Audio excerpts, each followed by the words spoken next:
explica primeiro num contexto geral, né? Entra um pouquinho mais a fundo primeiro o que é a objeção. Mas só explicar assim, igual eu falei, quais são os termos conhecidos popularmente? O que é uma objeção em si? Que aí daqui a pouco a gente já fala do como contornar ela e o que isso pode ajudar na oficina mecânica a aumentar o lucro e a organização dela. Muito bem, então vamos lá, vamos partir do princípio que é sempre muito interessante. Vale a pena ressaltar que, por isso que eu falei, né? O ambiente da oficina mecânica ela tem mudado ao longo dos anos. E quem quer ter uma oficina realmente do amanhã precisa entender que essas coisas mudaram, principalmente depois da pandemia, acelerou ainda mais o processo de mudança.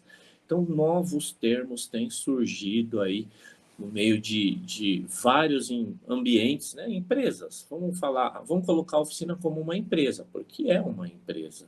Né? Você tem que entender isso daí. Inclusive ontem, né?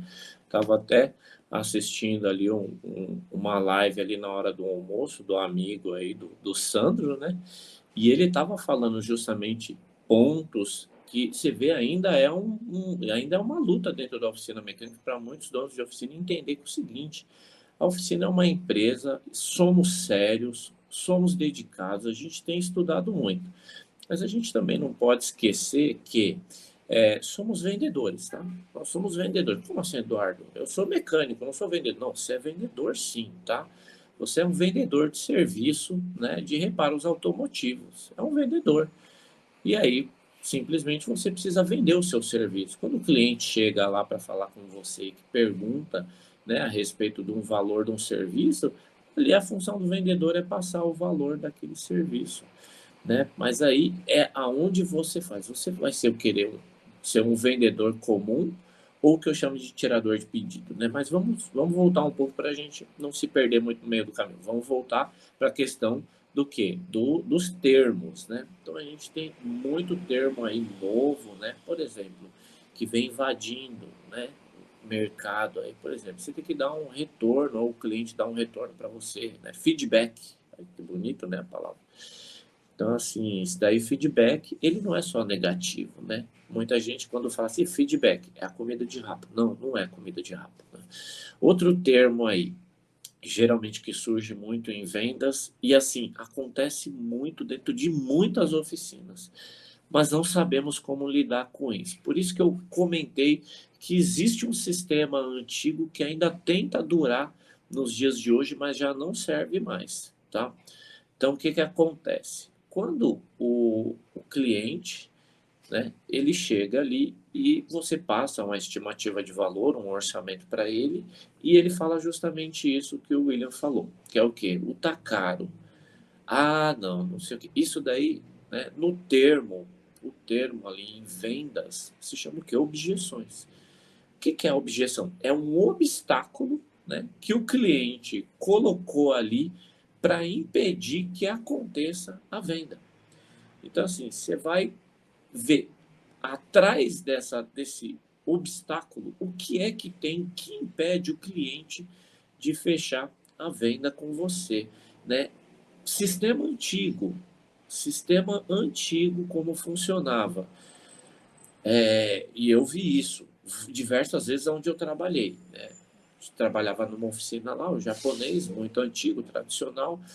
Aí o cliente pediu um orçamento, ele passou, aí o cara falou, nossa, meu, tá caro ali no Zezinho dali da esquina ali, tá mais barato. Aí ele fala assim, Eduardo, baixa o capô dessa porcaria aí, põe essa merda fora lá, vai lá fazer no Zezinho. Aí o cara, não, mas peraí, não sei o que, eu não quero saber. Eu falei, peraí, entrava no meio, né? Eu falei, calma, calma, né? Que tá, né?